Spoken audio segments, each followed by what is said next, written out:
Hello there. Welcome into a Friday edition of the show. I am so glad to have you, whether you're listening on your radio, streaming the show online at extrasports1300.com, or if you've downloaded the new Extra Sports 1300 app, sponsored by Diversus Health, mental health, and well-being for all. A veritable cornucopia of sports topics coming your way over the course of the program, and I'd love to get your take on all of them. 719-247-1313 is the text and the phone line for your convenience. Or you can always hit me up on social media at Extra Sports 1300 on Instagram, Facebook, X.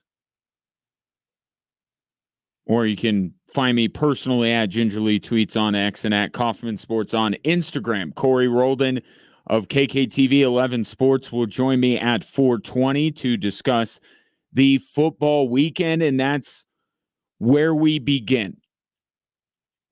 And I was watching the Jets and Pats game. It wasn't much of a game, but that's kind of the point.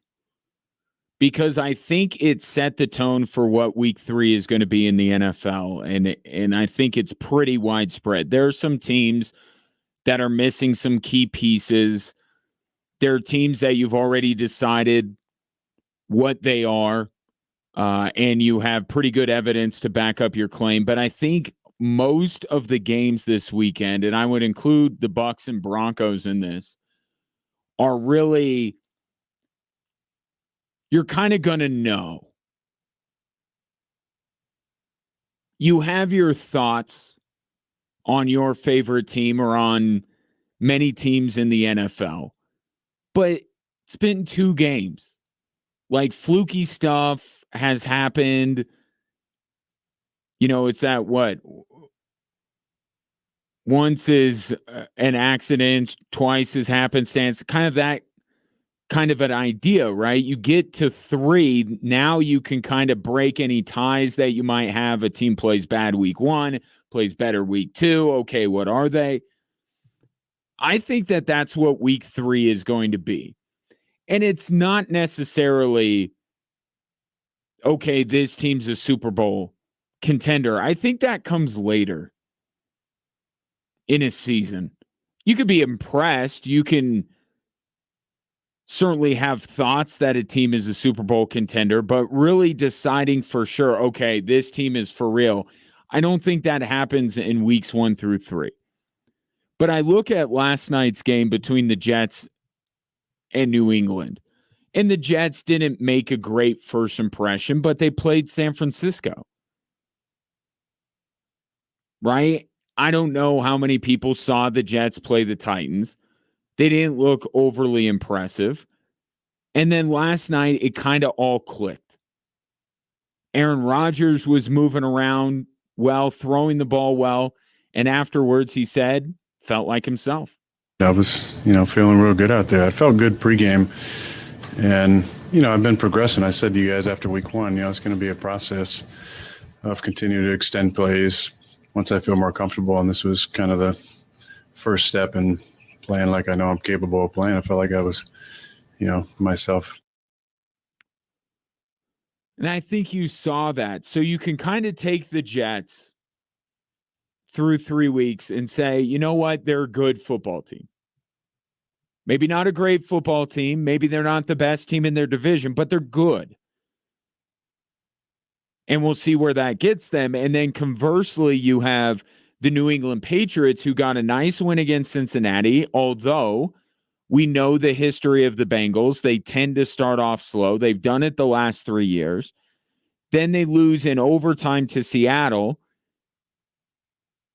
And then last night, short week, on the road, they're really not competitive. And I think I can say, as well as they may have played against Cincinnati and to a lesser degree against Seattle, yeah, New England's not going to be good this year.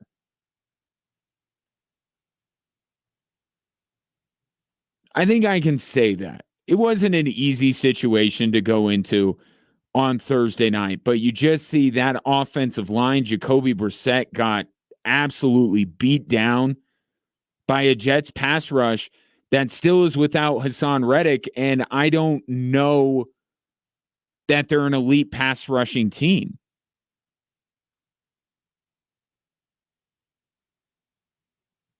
And you just see more of what you thought the Patriots were. Not a lot of talent on that roster, being led by a journeyman backup quarterback that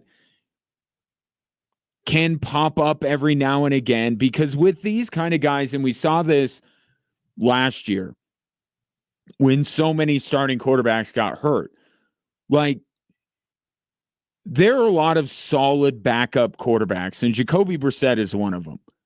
And the floor is high with these guys, but the ceiling isn't. And they can fill in, get you a win, they can play well, but they're not going to be able to do it consistently. And that's what we found. You know, everyone fell in love with Josh Dobbs, right? The Pastronaut. And then that kind of wore out its welcome, 2 weeks, 3 weeks into him starting? Joe Flacco was about the only backup that could continue it on. And I would certainly look at his head coach, his running game, his defense as a bigger reason why Cleveland was able to maintain. But these veteran backup quarterbacks, they'll get you a win. We saw it with Indianapolis.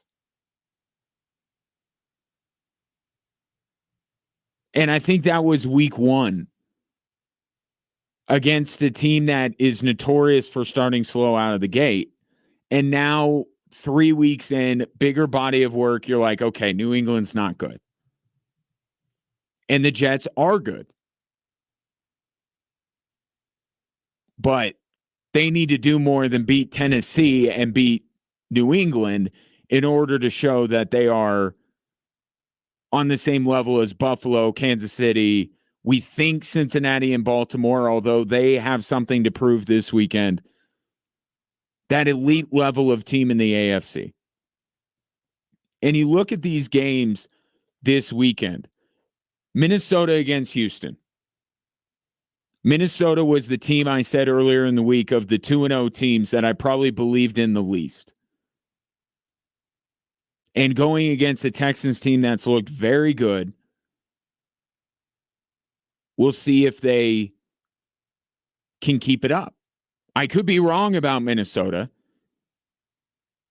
but a game like Sunday would go a long way and say, oh, okay, like, no, Minnesota's good. Pittsburgh and the Chargers. This one I may take off the board a little bit depending on the health of Justin Herbert. But if Herbert plays, if he's healthy enough to play, then you judge the results, right? If he doesn't play, then you look at the Steelers and you're like, man, have you gotten a fortuitous start to the season in terms of the schedule? But what Jim Harbaugh is trying to do is basically what Pittsburgh has done for years. But they have a quarterback that's capable of more than I think Justin Fields is. So if Herbert's good enough to play, then I think that's another one of those games that you really look at and you say, okay, Chargers and Steelers both off to the 2-0 start.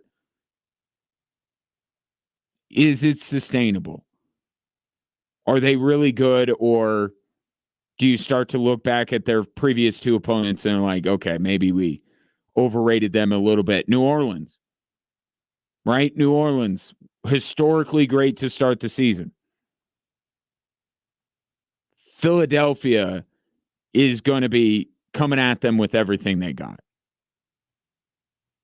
Everyone saw in prime time they get embarrassed with the Saquon Barkley drop, with Atlanta driving right down the field at the end of that game and scoring, all the discourse about Sirianni and Fangio.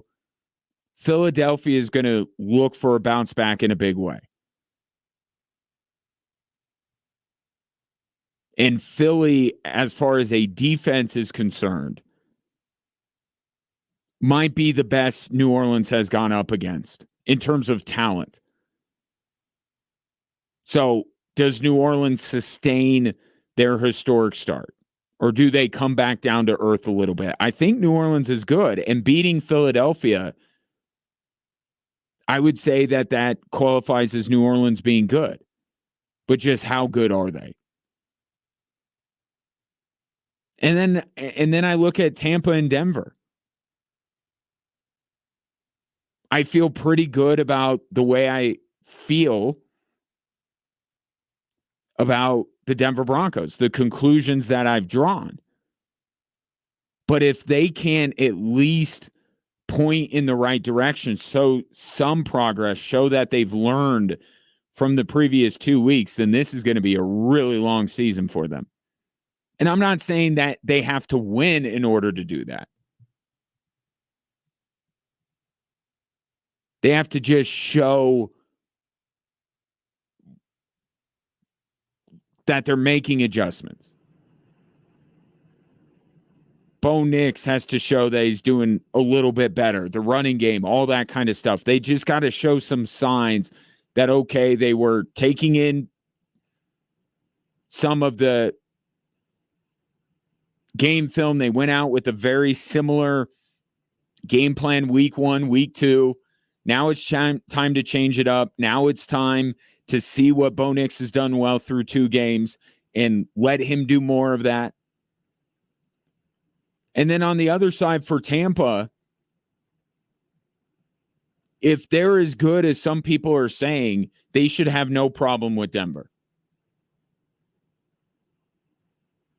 Don't have to blow them out because most times in the NFL, you're not going to get blowouts. But if Tampa is as good as people down there in Florida want you to believe, they should handle the Denver Broncos. There's no reason why Tampa can't do exactly what Pittsburgh did this past Sunday, and that is keep the Broncos at arm's length, never make them feel like they're in the game. Maybe the Broncos get a late cosmetic touchdown, but you walk away from that saying Tampa controlled that game from the start. They should be able to do that if they are to be believed as kind of that next tier of team in the NFC behind San Francisco and Detroit. And I know they beat Detroit, but Detroit doesn't look right.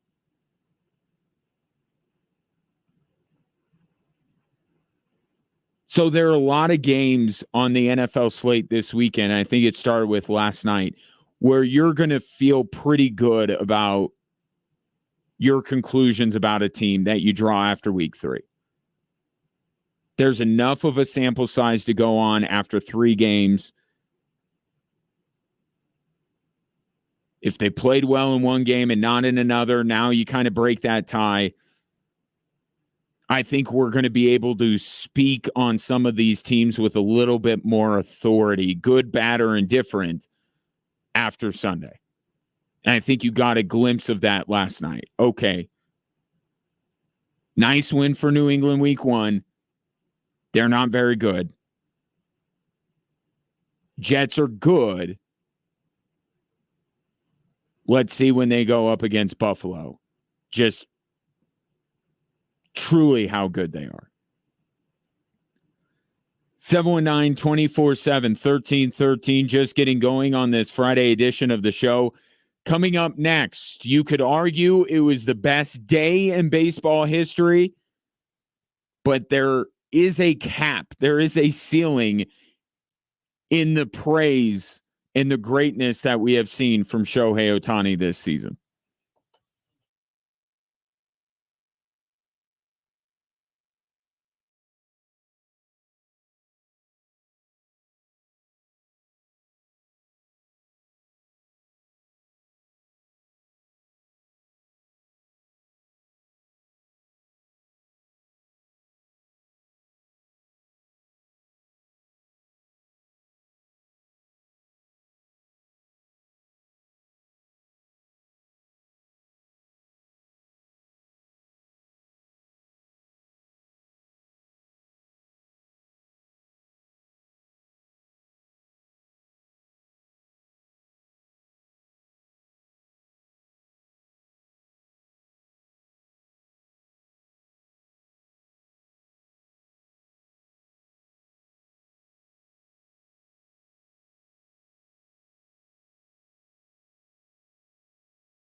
The Pueblo Chili and Frijoles Festival is underway for its 30th year. It runs today through Sunday in historic downtown Pueblo.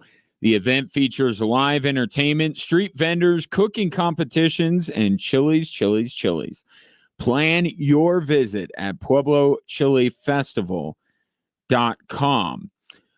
Jets beat down the Patriots last night, although we did see Drake May make a cameo, and it just made everybody believe that Drake May should not play for a very long time. Not because of the way he played. I think he was, 4 of 8 for 22 yards. I mean, what do you expect? Guy came in, mop-up duty, first NFL experience. It's fine. I'm not drawing any grand conclusions based on what I saw from Drake May. I am when it comes to the Patriots offensive line, and it is part of the reason why I didn't think Drake May should join Bo Nix and Jaden Daniels and Caleb Williams in being week 1 starters. I think you saw that on display last night.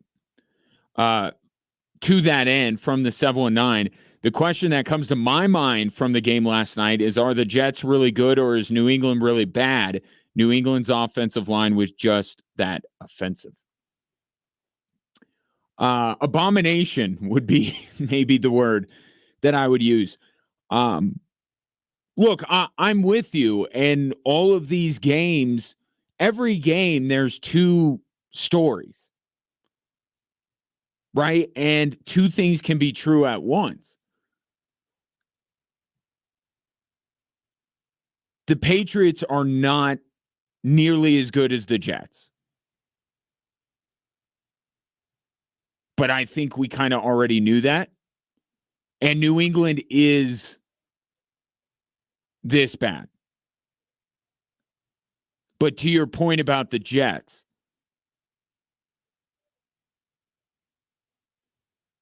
they got Denver coming up next. By the way, that started a 4-game homestand, essentially, for the Jets last night. You want to talk about the schedule makers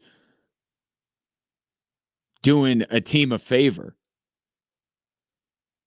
4 straight home games now for the Jets, including last night. They got Denver next week. I think we have a pretty good idea how that's going to go. Minnesota, I want to see how they fare against Houston. But then at the tail end of that, the last game of that 4-game home stretch, they got the Bills.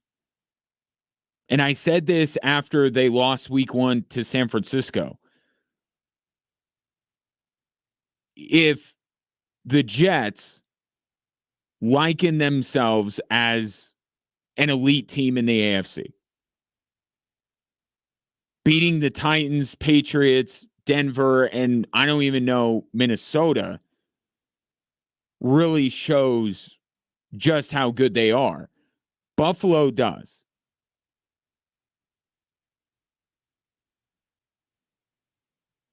So are the Jets in a different tier than New England? Absolutely.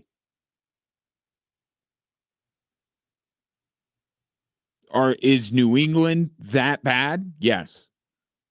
Are the Jets as good as they think they are? I don't know yet. But I think the most encouraging thing, if you're a Jets fan, is the way Aaron Rodgers moved. And Atlanta saw this with Kirk Cousins, right? These guys, and that's part of the reason why you got to wait a little bit. Kirk Cousins did better week 1 than he did, or week 2 than he did week 1. And even he came away from the Philadelphia game like, I don't think I was sharp. Atlanta, another team this weekend at home against Kansas City on Sunday night.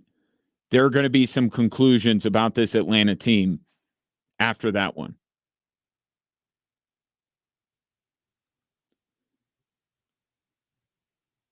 It is rare that I get to instantly react to things that happen in sports because the the time slot that I occupy, there aren't a lot of games going on. The one sport usually that's going on other than the Olympics is baseball.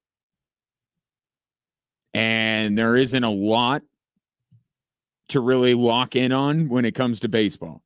And they only play day games twice a week, and I'm off air for the Sunday games. So it was cool yesterday to be able to have the Dodger game on. ESPN was carrying it as kind of a live looking thing, and I got to see Shohei Ohtani join the 50-50 club. So there was my reaction in the moment saying, we haven't seen a baseball player like this in our lives. And as a pure talent, what he's able to do on the baseball field, he might be the most supreme talent that we have seen in baseball history. Given what he's able to do, hitting, pitching, the level of competition he goes up against, I think that's true. But in order for him to achieve GOAT status, which a lot of people want to affix to him after yesterday, I need accomplishment from a team perspective. I know baseball, and Mike Trout is a fantastic example. Ken Griffey Jr. was a great example of this for years. Heck, Barry Bonds was for years.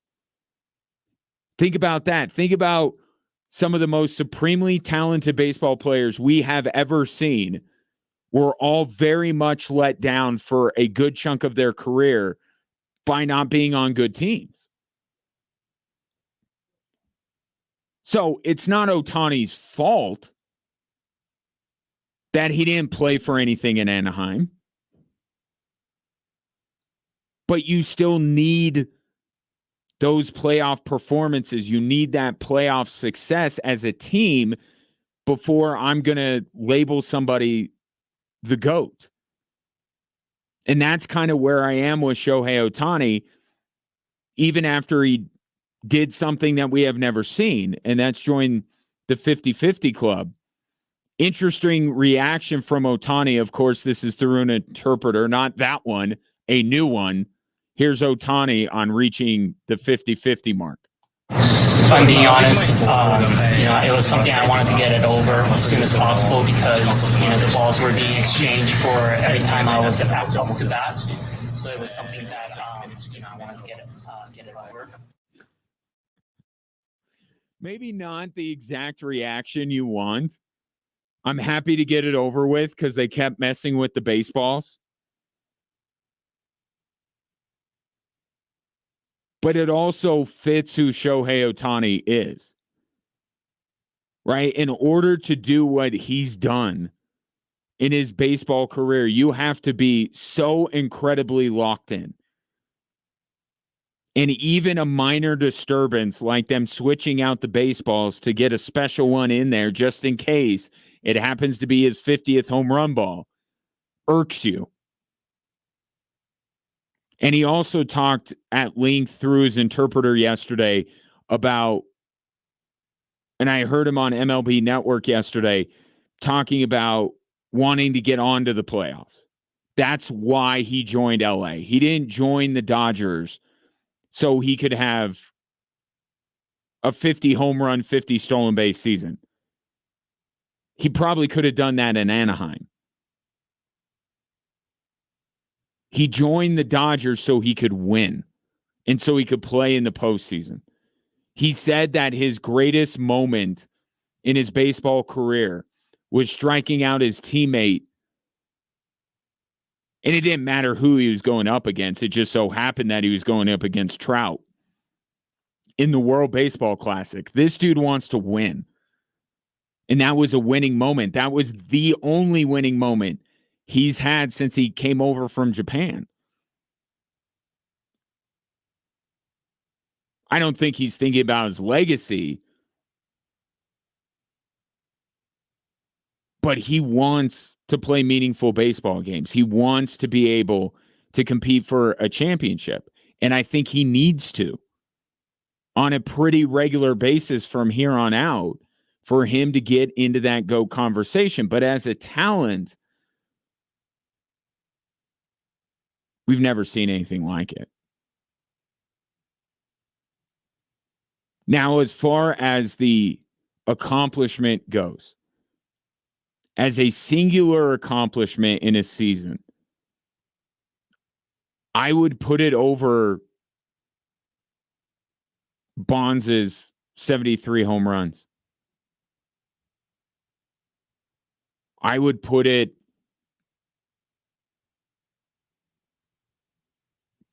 as an individual accomplishment. I don't know that I have seen anything that I would put above that.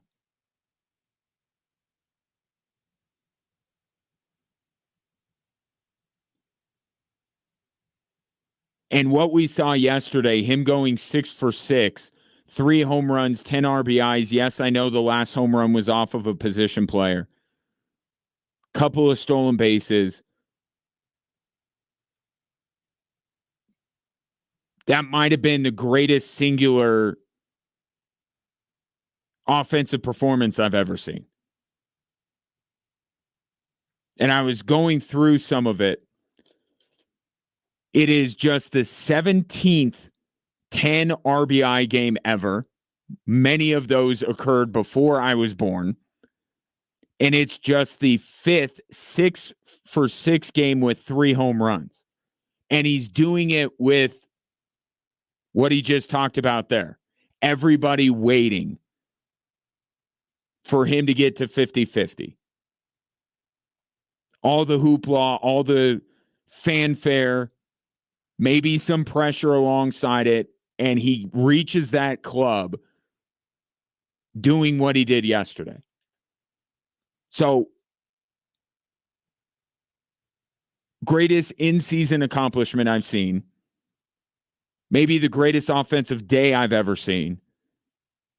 But there's a ceiling here. Okay, this is not just because he reached 50-50 does not mean that this is now the greatest season in MLB history.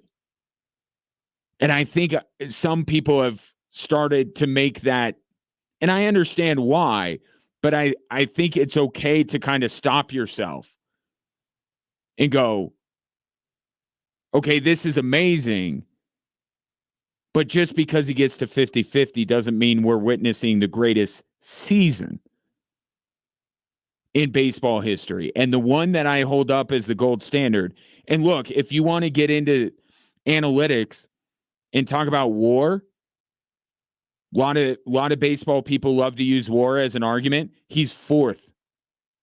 He's 4th in offensive WAR. And a lot of his numbers aren't as good as Aaron Judge's. Gunnar Henderson, Bobby Witt have put together overall better seasons than Shohei Ohtani has. The greatest single season I've ever seen from a hitter is 2004 with Barry Bonds. Now, he broke the home run record in 2001. So it's not his 73 home run season. It's the year where he was intentionally walked 120 times. Teams were deathly afraid to pitch to him. He ended up with 120 intentional walks, let alone 232 walks in total, as opposed to only 41 strikeouts. Led the league in batting average, led it in on base percentage, slugging percentage, OPS, still hit 45 home runs. In my lifetime, that's the gold standard. That is a dude in another galaxy. And there have been others, right? We saw, Tony Gwynn push for 400. We've seen Todd Helton push for 400. we've seen a lot of great seasons, and Shohei Ohtani, as great as his accomplishment is, it can't be just home runs and stolen bases, and then we say greatest season ever. Now, if he did that and he was pitching and going for a Cy Young, then maybe it changes the conversation. But just from a pure offensive standpoint, I could say it's the best game I've ever seen. I could say it's the most impressive and significant singular accomplishment I've seen a hitter get in a single season. But I can't say that this is somehow now the greatest season I've ever seen. And in fact, there are Ohtani seasons that I would probably put above this one. And that's okay. It doesn't have to be everything all at once. It could be this, that, and not the other. And having thought about it last night and going through some things, I feel like that I'm in a good place with what Ohtani accomplished. But it's amazing. Amazing. And something I did not know until I filled in for Jim Arthur doing sports news on KVR this morning. Guess who's visiting Chavez Ravine tonight? First of all, the fact that he did that yesterday and not today at home, somewhat disappointing for Dodger fans. I don't think it's disappointing for Rockies fans, although it would give you a reason to tune in. The Rockies are visiting the Dodgers tonight in LA. If not for a 6-for-6 game with 3 home runs. Well, I guess even 2, he would have gone to 50-50. Missed it by 1 day. What'd you think of Ohtani? 51-51. He's also the first player in Major League history to do that. 719-24-7. 1313.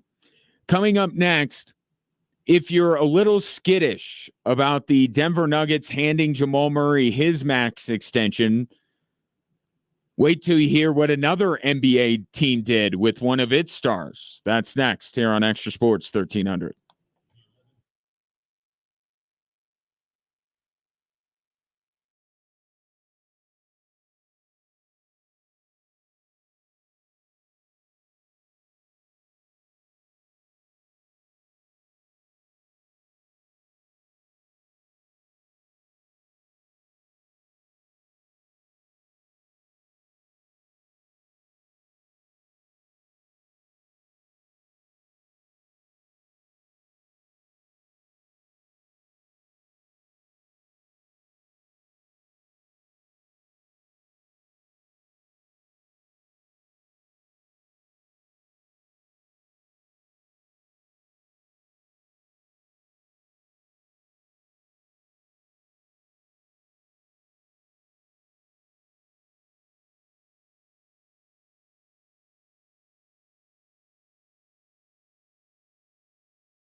Trans-Siberian Orchestra returns to Colorado Springs with its winter tour, The Lost Christmas Eve, for 2 spectacular shows on November 17th at the Broadmoor World Arena. Please go to BroadmoorWorldArena.com to get your tickets. On Shohei Ohtani's 50-50 season, this from the 720. Doubtful he'd have this type of a season if he was pitching as well. And I agree with that. But I don't want that to take away from it. Even if you just take him as a hitter, it's unbelievable. I agree. I don't think he hits 50 home runs and steals 50 bases in a season where he's also pitching. And that's why I said some of his Angels seasons I would still have above this one for that very reason.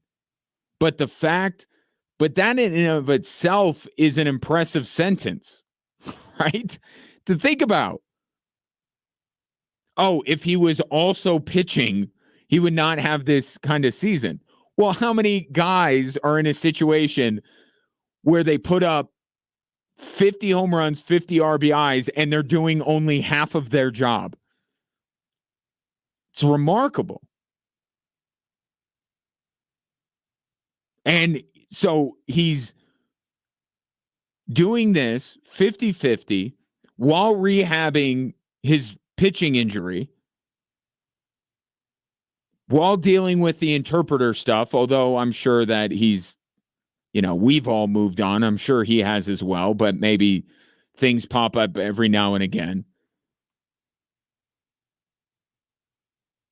New team, higher pressure, all that kind of stuff, and he hits 50 home runs and steals 50 bases. It's crazy. Speaking of crazy, so if you're a little skittish with the Denver Nuggets recently handing Jamal Murray his extension, given what you have seen over the course of his career, the last time you saw Jamal Murray on a court, what was going on with the Nuggets, I don't blame you. I'm with you. I have questions, and I think this is a massive year for Jamal Murray in that regard. As much of a prove-it year as you can have for someone who has just been given a vote of confidence in a way by being handed a max extension. So I'm not here to talk you off of that. I agree with you. I just don't think the Nuggets really had any choice. I cannot give the same leniency to the Philadelphia 76ers.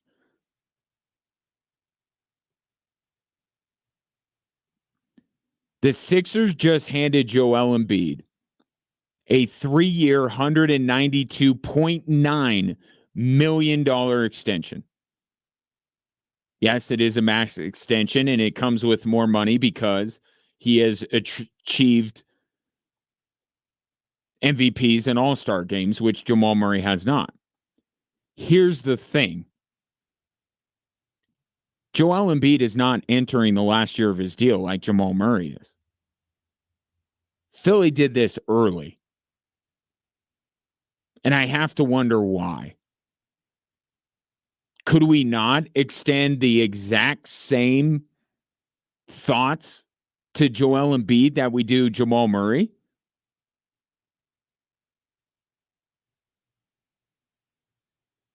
I think you absolutely can. In fact, I went back and looked. If one of the biggest issues for Jamal Murray is his availability, Jamal Murray has played in 469 career games. Joel Embiid, who, remember, missed the first 2 seasons of his career because of injury. Essentially, he and Jamal Murray started their careers at the same time. Jamal Murray has played 469 games. Joel Embiid has played 433 games.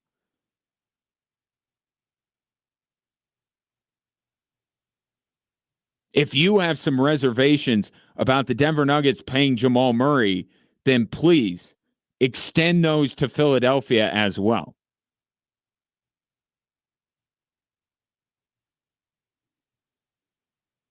Joel Embiid also, with this extension, joins a very exclusive club.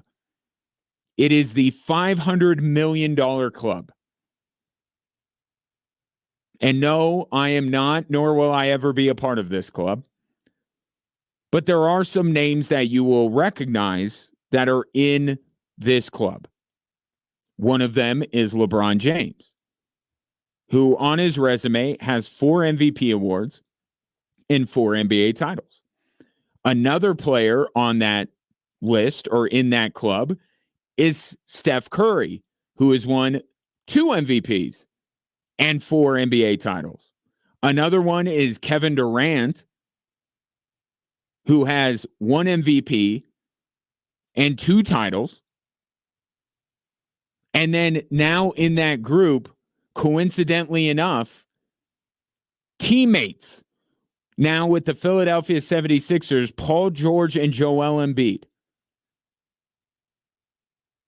They're on the same team.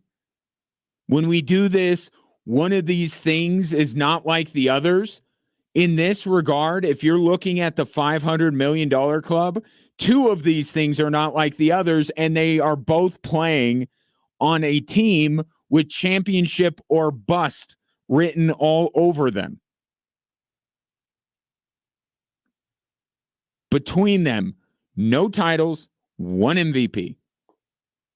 And, as you well know, the MVP that was given to Joel Embiid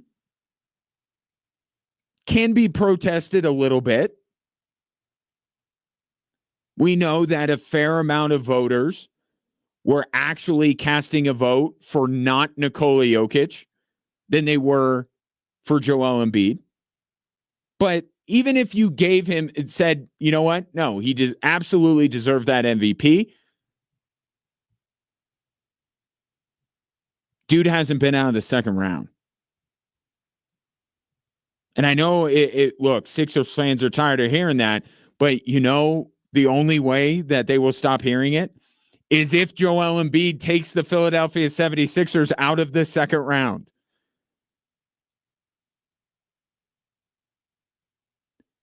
Calvin Booth, Michael Malone, and the Denver Nuggets are thanking the basketball gods that Philadelphia did this a week before they open up training camp and have their media day. Because now the most questionable contract that has been handed out this offseason is not Jamal Murray's, it's Joel Embiid's. And I cannot stress this enough. Earlier than they had to. They did not have to sign Joel Embiid to an extension now. And when you are a player, and yes, Joel Embiid is supremely talented. That's not the question. At least with Jamal Murray, you have seen when he's at his absolute best, he can help lead a team to a title. And if you're saying, well, Nikola Jokic, that's kind of the point. You're handing Jamal Murray that extension knowing he'll still have number 15. Philadelphia is handing Joel Embiid this contract after relying on him year in and year out and getting no results.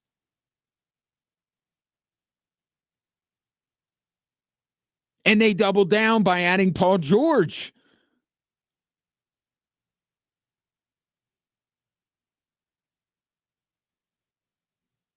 Joel Embiid's talent is not in question. It is his availability,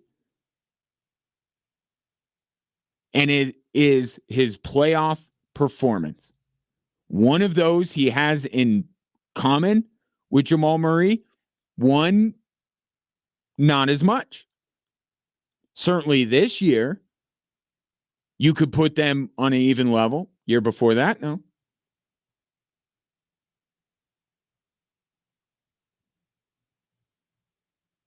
The Denver Nuggets at this point really didn't have a choice.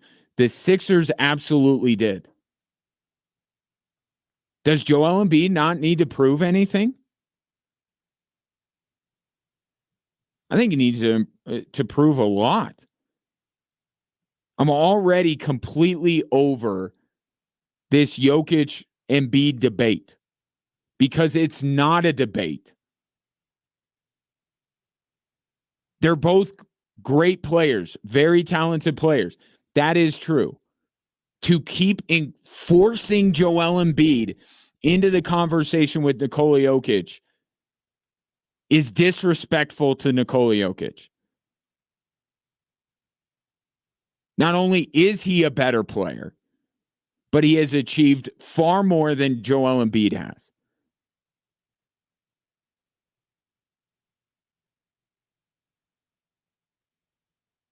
I was shocked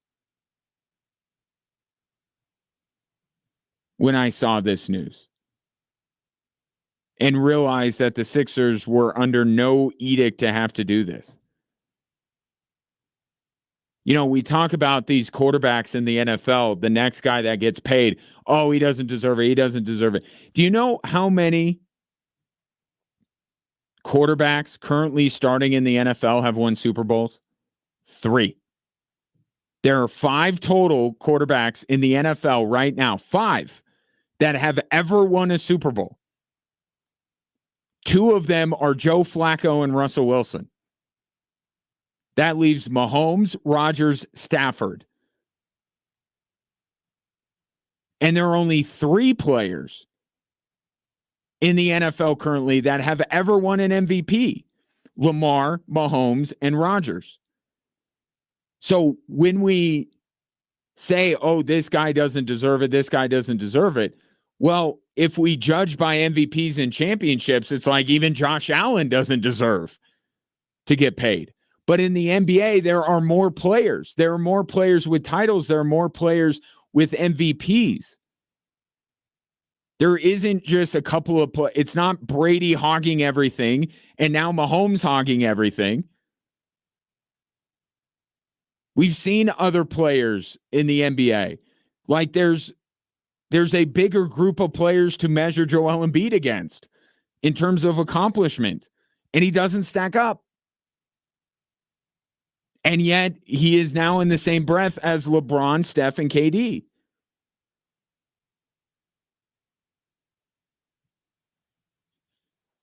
Philadelphia had a choice. They could have waited, and they didn't. Good luck.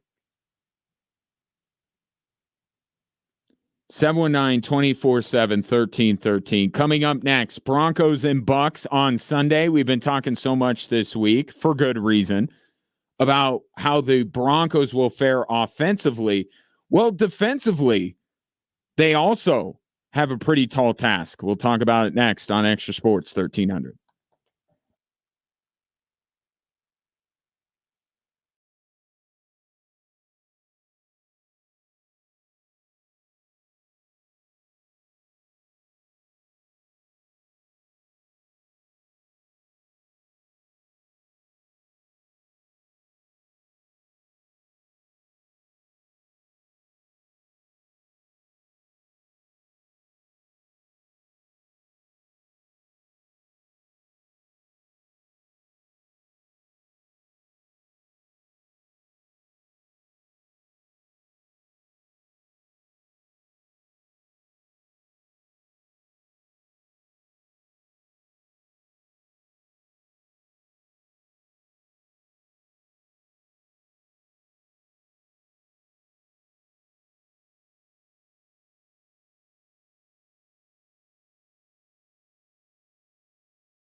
Welcome in Drive Time Sports on this phenomenal Friday afternoon.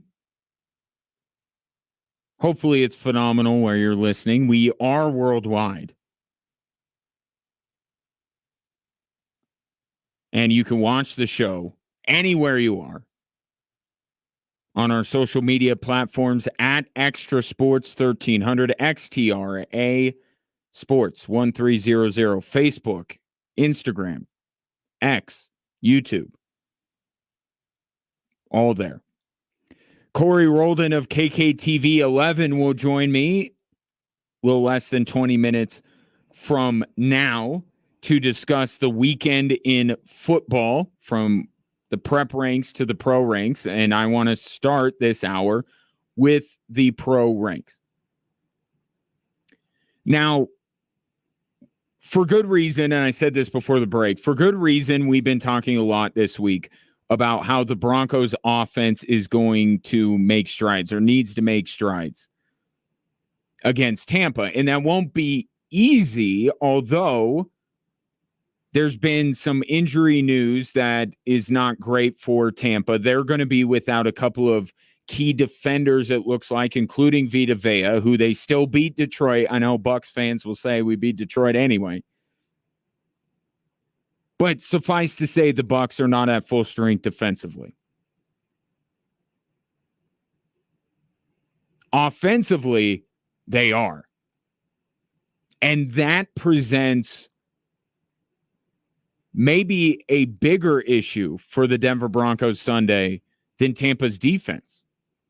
But because we frame everything around Bo Nix, as well we should, I haven't talked a lot about the defensive side of the football. Also, because that's not the side that feels broken. Defense has been doing their thing. Most teams with the defense holding teams to what the Broncos have held both Seattle and Pittsburgh to would be 2-0 at this point. But this is a big test for the Broncos defense. And it always seems to be this way. You lose games and you start losing players.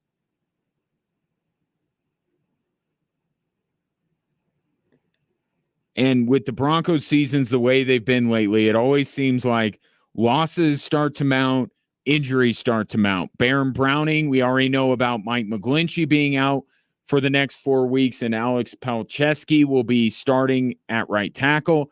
And now there's the official word, Baron Browning is out for Sunday's game. Sean Payton this afternoon talked about how much he still likes the remaining pass rushers. There's certain skill sets each have.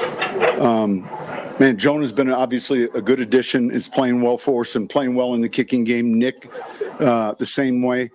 And then look, Tillman, is certainly someone who we felt strongly about, and we know exactly, what he provides.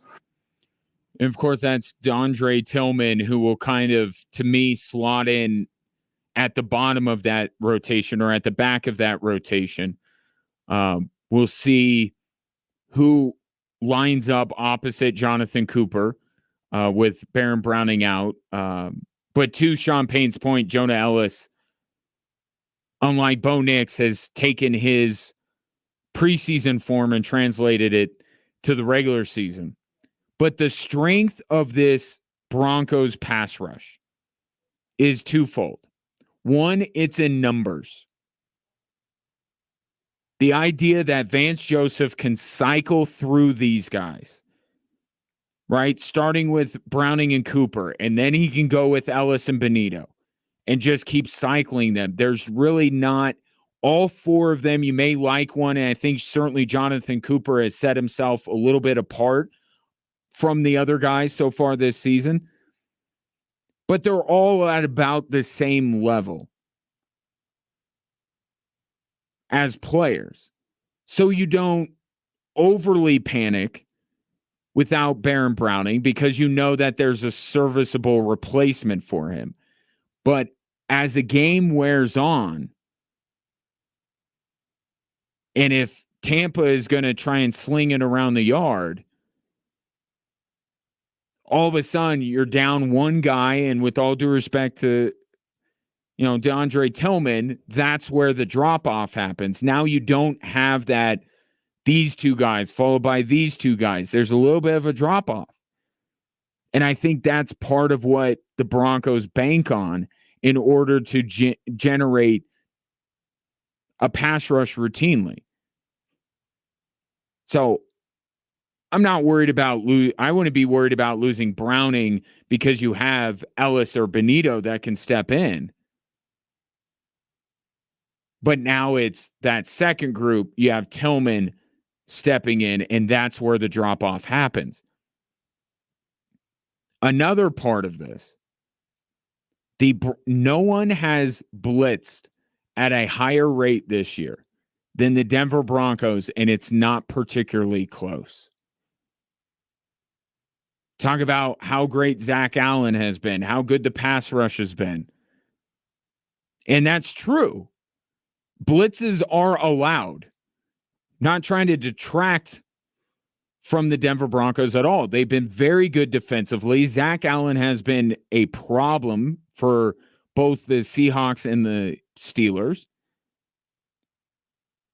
But part of why the Broncos defense has generated the pressure they have is because they are blitzing more than half the time, far more than any other team. They are blitzing. Which, again, it's not a big deal. Plenty of teams blitz. But maybe it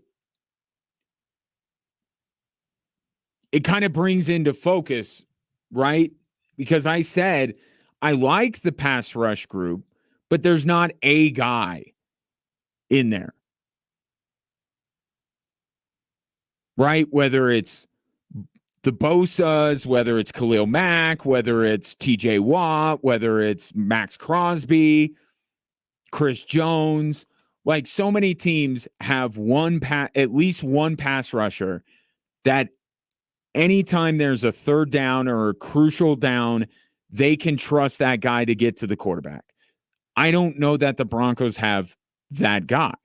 And you know what that guy looks like because you've had that guy for years. And for a few years, you had two of them in DeMarcus Ware and Von Miller. You know what it looks like, and you know that none of these guys that the Broncos have at this point are even close to that level. So, what else is Vance Joseph supposed to do but bring more numbers? It all makes sense. Here's where the issue comes in. Over the last season and 2 games, you would be hard-pressed to find quarterbacks who are better against the blitz than Baker Mayfield. Since he's been in Tampa, he's been one of the 5 best quarterbacks in the league going against a blitz.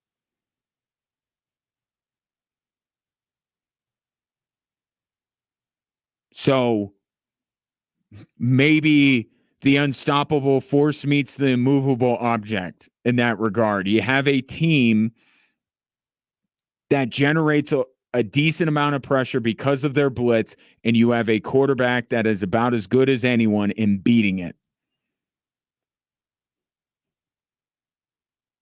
Do we see the Broncos back off a little bit with the blitz? Try to see if Baker Mayfield can pick them apart with them sitting back. I wonder about that because this is how Vance Joseph rolls.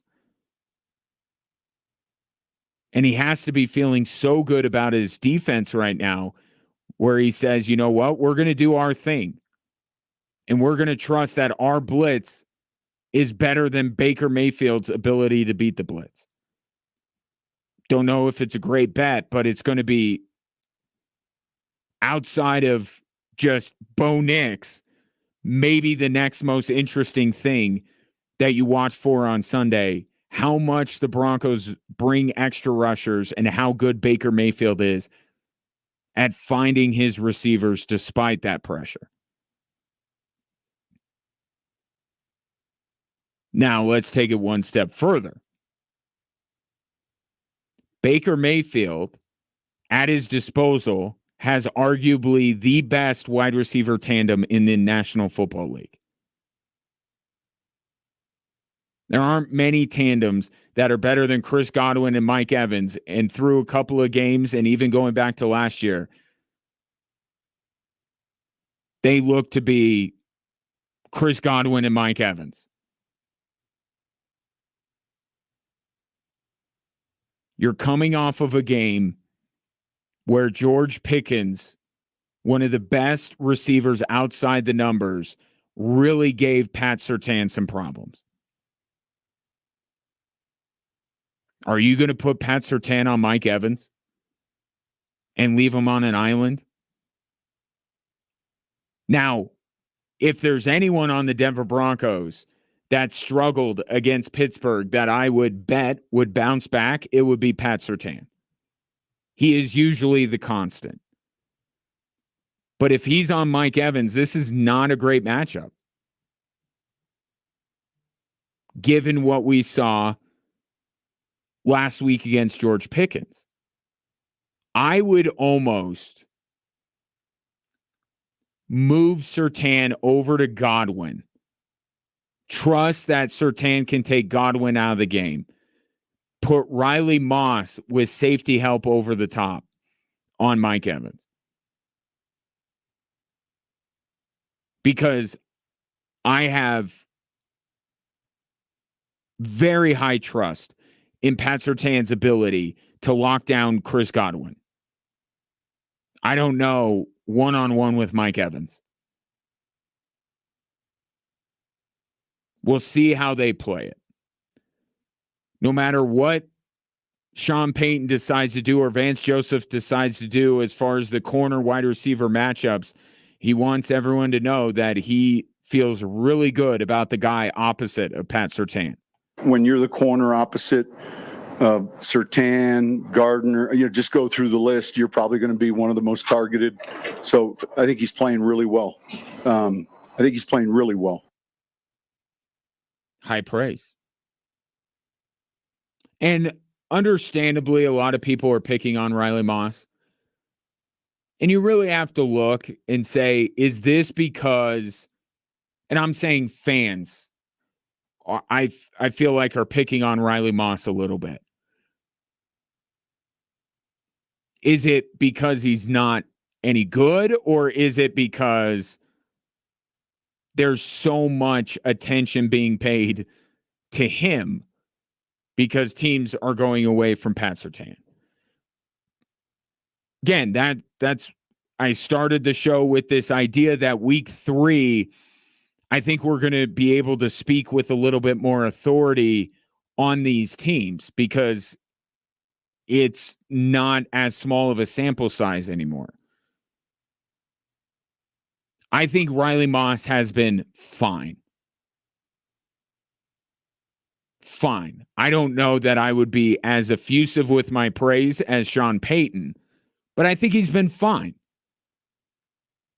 And yesterday I launched the campaign, which I'm sure I'm late to the party, but Travis Hunter should be a Denver Bronco next year. But he's been fine. Going up against Godwin or going up against Evans, he's going to need help.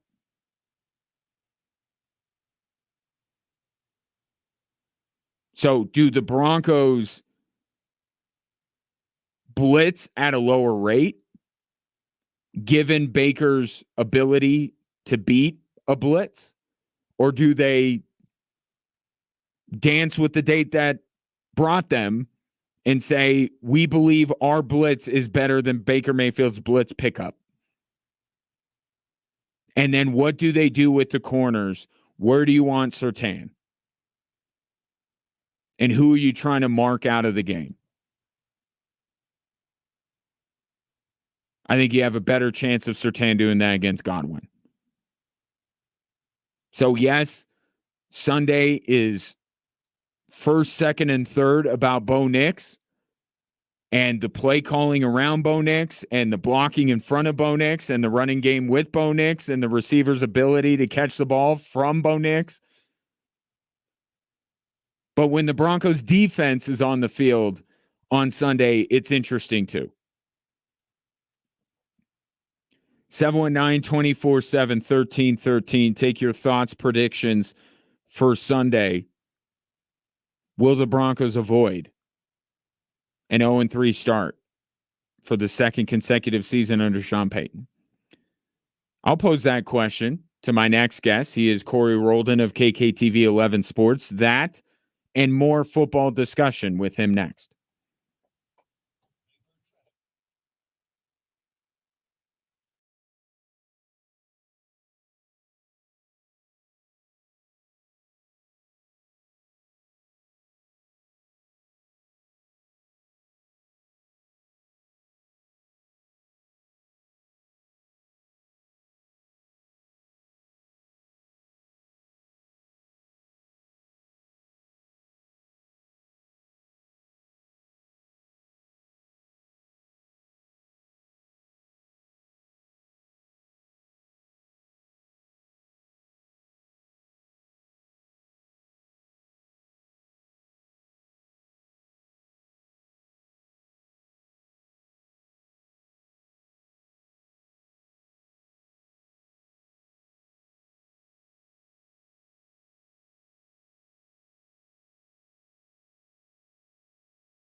Another busy weekend of football in the fine state of Colorado, and a lot of consequential football games at every level. And joining us now to discuss every level. Well, actually, I don't think I'm going to ask Corey Roldan of KKTV 11 Sports about my son's junior high football game not tomorrow. But if you have an opinion on it, Corey, I would love to. Keep it simple. Okay. Any middle school play caller, just keep it simple. All right, sounds good. How are you, buddy? Doing good. How about yourself? Not too shabby. That's dream, man. Yeah, that's what we're doing. It beats working for a living. Let me start with the Broncos. From everything you have gathered this week, the intrepid reporter that you are, what are you comfortable with saying you are sure that you are going to see on Sunday from the Denver Broncos? Another ugly football game. I don't think you go from being a bland, stale, boring offense with no motion, struggling to protect up front, struggling to run the football, struggling to make the easy throws, go into Tampa, a team that's very hot right now, one of the best red zone defenses in the NFL, and being able to score points. So I'm not trying to be negative, but I'm being negative here, Ryan, with you, just because, like, I'm being honest, man. The Bucks are really good defensively in the red zone. The Broncos are the worst team in the NFL in the red zone. So it doesn't look like a good matchup. Of the Bo Nix offensive line running game trio, that none of which seems like it's functioning at the highest of levels, I have heard Sean Payton throughout this week at various times defend Bo, which makes a lot of sense. You don't want to, Carolina Panthers this thing, right? And he's also been complimentary of the offensive line. So am I fair in deducing that the thing that he is displeased about the most would be the running game? Yeah, I think the playmakers as a whole. What are the playmakers? Who are the playmakers of this team? When you get ball out in space, the Sean Payton offense, a lot has to do with, screens, getting the ball in the flats, and the running backs and receivers breaking a tackle or two. Have we seen a broken tackle this year from the Denver Broncos? And also, like, a lot of the blame, Ryan, honestly, is on Sean Payton.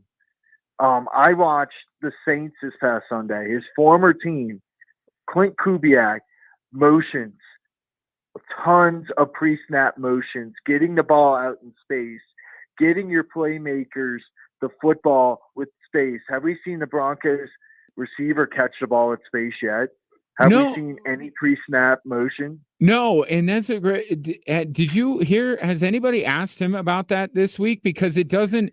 I know the name of the game for most people is simplifying things for Bo, but I don't think that's the answer. But even if that was, I mean, pre-snap motion is more to fool the defense. It's not another thing that Bo Nix has to think about. What, he can't send a guy in motion? Like, a lot of that stuff is kind of eye candy. A lot of it is also used, by the way, as you well know, to see what defense is being played against you. So that's really puzzling. I don't know that it manifests itself into much better play, but to your point, like, there's just been none of it. And like you just said, if a linebacker, so if you put a receiver in motion and the cornerback follows that receiver, it's man. If they just switch over and a linebacker takes the receiver on the other end, guess what? It's zone. Mm-hmm. You know exactly what coverage you're in. And as a young quarterback, you need to start being able to process this. So you talked about Bo Nix being a good processor. This will help him process the defense even more to know where he needs to throw the football. So to me, that's a big question with this Broncos team. Is Sean Payton's getting too stale, too simple? He used to be the most creative offensive coach in the NFL 5-10 years ago. Now, I mean, Have you seen a pre-snap motion? I know I'm going on a rant about this. I can't recall one. Maybe there's been one, but one would be too few, to your point. I mean, yeah. If we don't notice that there's any, then that's not enough pre-snap motion, because you look at a team, they're facing a team that's going to do a ton of it. Tampa Bay does a ton of pre-snap motion. One of the teams that's, most known for the pre-snap motion, and it helps them, is Miami. So, like, it's not just a lot of teams use this for, heck, even Andy Reid and Mahomes send guys in motion. Every good offense does it. And it all starts, Peyton used to do it all the time in New Orleans or Breeze. All the time. Ted Ginn used to go across motion. Alvin Kamara. So his offense typically has it. I just don't know why. It's just getting, it's like they're lining up and just playing football. And it's not working right now. And you don't have the playmakers just to beat teams defensively. This team lacks playmakers. Who's the Broncos' best playmaker? Cortland Sutton. He's a possession receiver. Well, I would say pre-injury Javonte Williams, with his ability to break tackles, and he's not doing that right now. No, he's not. He doesn't look like the same player anymore. No. He doesn't.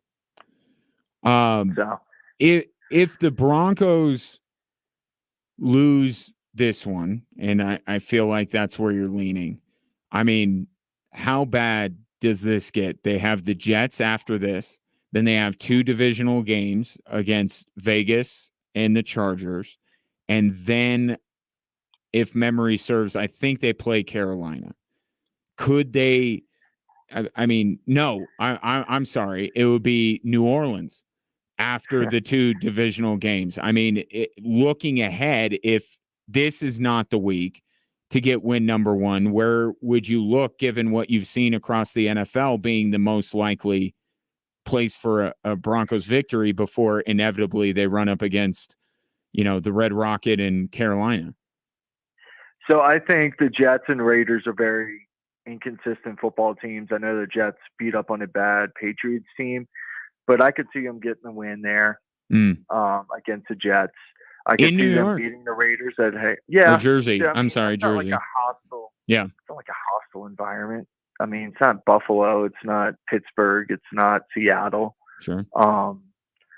Jets fans might like me to say that, but they're not a winning organization. Yeah, they got Aaron Rodgers. Their defense is solid, but they're inconsistent. The Raiders are an inconsistent football team that lost to the Chargers and beat a very good Ravens team.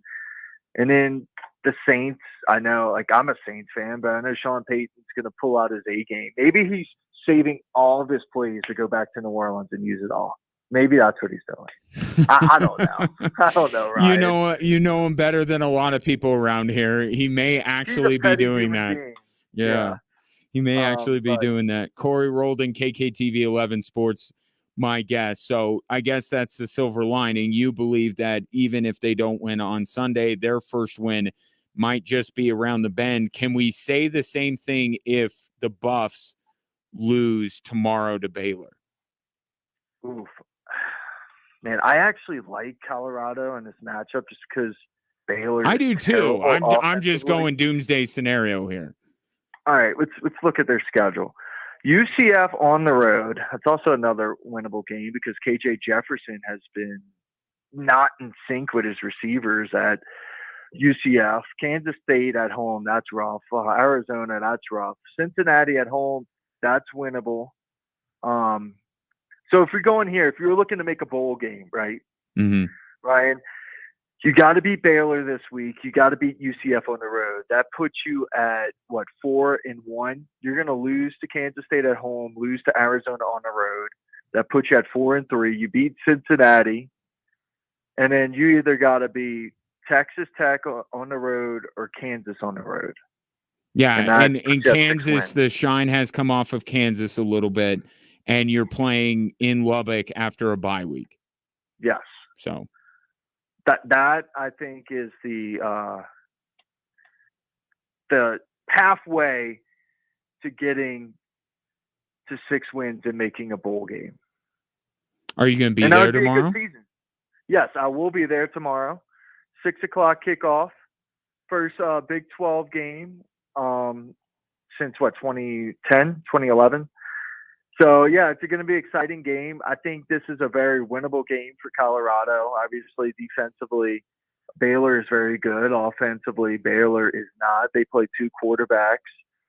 They beat Air Force by a lot, but that's because Air Force cannot move the football. It was a 6-3 ball game last week with how many turnovers, Ryan? 4, 3? It was a few. Yeah, there's a few from Air Force. Baylor also had a few turnovers as well.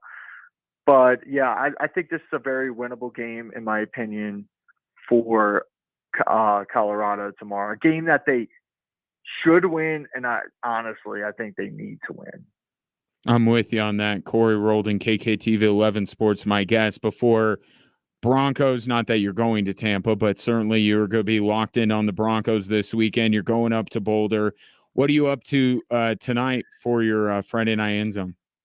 Oh, man, week 4 as the leaves start to fall, and we're getting into prime football season, Ryan. The first game I'm going to, so we have a classroom champions, right, every week here at KKTV. One of those classroom champions was that Lewis Palmer, a 5'5" defensive tackle who's also the captain of the team, and Alex Beasley. So I'm going to say Alex Beasley's Lewis Palmer Rangers are taking on Holy Family. Okay. And then we're going to also have a pretty good rivalry game. How about Rampart and Darty going at it? And then also Cheyenne Mountain is at Canyon City. And then we got a couple of solid games at Harrison and Sierra. But fun night of football. The team that I've been impressed with the most, obviously, is Mesa Ridge. They're at Heritage. But, yeah, another fun night of football. We're going to have 10 o'clock highlights, Friday night end zone. Myself, no Jessica Mendoza this week. She's in Vegas. Woo! Vegas. We're going to have Jared Dean with me doing highlights tonight. Nice. So Corey, Jared, and a cast of thousands to cover all of these high school football games, but you do a great job of it, my friend, and I appreciate you taking time to join me this afternoon. I'll let you get on with the rest of your Friday. Thanks, bud. Thank you as well. We're going to actually, real quick for 5:30, yeah, we're talking, have a high school football preview. And then also we're talking Broncos red zone, like we just talked about. Broncos worst red zone team in the NFL. The Bucs the past 3-4 years have been one of the best defensive red zone teams. So we're breaking down at 5:30. Sounds good. We'll check it out. Thanks, Corey. Thank you, Ryan. You bet. That's Corey Roldan, KKTV 11 Sports, joining us here on Drive Time Sports. Yes, the 5:30 newscast slipped my mind. I'm always thinking 10:10. That's the one that I watch. Obviously, I'm indisposed at 5:30 on most days. But yeah, definitely check out his work, and they do a great job covering the prep ranks. So check it out tonight, 5:30 and 10. Take a break here, come back, get to any texts I may have left out there, and some final thoughts, because I have Air Force men's soccer this evening that I need to head up to. So one last segment. We'll wrap up the week next.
Before I head up to the Air Force Academy for men's soccer taking on UC Riverside, ESPN Plus, for you Switchbacks fans, you should have the subscription if you'd like to check out the broadcast myself along with Jeff Bennett starting at 6. But before I go, this will be my last time to remind you that the Pueblo Chile and Frijoles Festival is going on this weekend. It's the 30th year of that event down in historic downtown Pueblo. Live entertainment, street vendors, cooking competitions, and Chili's. Plan your visit at PuebloChiliFestival.com. Sixers handed out a max extension to Joel Embiid before they needed to. I am questioning that decision. So is Steve G, who says just shows how much money there is in the NBA. Embiid shouldn't be mentioned in the same sentence with Joker. Their talent level are galaxies apart. I would say their accomplishment is closer to galaxies apart than talent. Joel Embiid's talent, but at some point, part of your talent, part of your abilities is availability. And this is the question that we have about Jamal Murray. Yes, when he's right, when he's healthy, when he's on the court, you saw it 2 years ago. There's no one you'd rather have alongside Nikola Jokic than that Jamal Murray. The question that I have, and the question that both Michael Malone and Calvin Booth have, is are you going to get that guy all the time now? Because the very next year you didn't. But with Joel Embiid, you don't even have that version of Joel Embiid. It's inevitable that he breaks down. It's inevitable that the Sixers get bounced in the second round. That's been their history. So to hand a guy that much money before you have to, I think is a questionable front office move on the part of the Sixers. Got to be fair here. If it's somewhat questionable that the Nuggets are doing this, even though I think they were boxed into a corner, certainly you got to question the Sixers doing this with Joel Embiid. All right. Corey Roldan just joined me. I agree with him. I think this is a must-win for the Buffs. Forget the talk and all that. That's not what I'm talking about. I'm talking about what I view this season as a success is only if they make a bowl game. That's progress. That's a success. You have to beat Baylor in order to do that. And they should, and I believe they will. I think Sunday's game in Tampa is going to be closer than people think. Sean Payton has really been kind of called out this week. And that is not a guy that I think is used to being called out, used to being questioned, and I don't think he likes it. And I'm not completely out on Sean Payton. I still think that the guy that was in New Orleans is still in there. I have some questions on how, effective he's going to be moving forward. But with all the noise right now around the Denver Broncos and where we're at in this season, the desperation level, and I started the week by saying that the loss to Pittsburgh was kind of the offensive version of losing 70-20. Like it just, for lack of a better phrase, it just bummed everybody out. Like there are so many Broncos fans that are like, that's it. That's a wrap.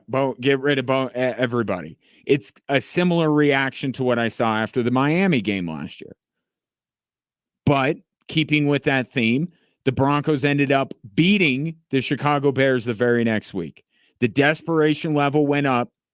Sean Payton ratcheted things up a little bit. Probably had some pretty tense meetings this week. And I think the same thing transpired. And Tampa Bay is flying high right now. I wouldn't blame them if they were already chalking up Sunday in a win. And I don't know if the Broncos are going to beat Tampa. But I think it could be close. What is it, 6.5? I think the Broncos can make that a game. If they don't, oh boy. Oh boy. with the desperation level, facing 0-3, all the talk, if there aren't those signs that the Broncos have figured some things out or at least tweaking things, it's just got to be look different on Sunday. I think that's the bare minimum. Just make it look different. How successful it is or whatever, that's another story. Just show that you're trying some different things, that you've taken 2 games worth of film and are saying, all right, we're changing it up. Just make it be different. Make it look different. And I think that will be a step in the right direction, even if it amounts to a loss on Sunday. WNBA playoffs start this weekend. That's what I'm watching right after the Bronco game. Stop in on Caitlin Clark and company taking on the Connecticut Sun. All the NFL games, a lot of really consequential games. That Baltimore-Dallas game in the 2:00 window is spicy. Should be a good sports weekend. Enjoy it. And if I don't talk to you tomorrow night for the Switchbacks and El Paso match, I will certainly talk to you on, well, I'll be here for the Switchbacks match. You may not be, but hopefully either Saturday or Monday or both, I will talk to you. Enjoy your weekend.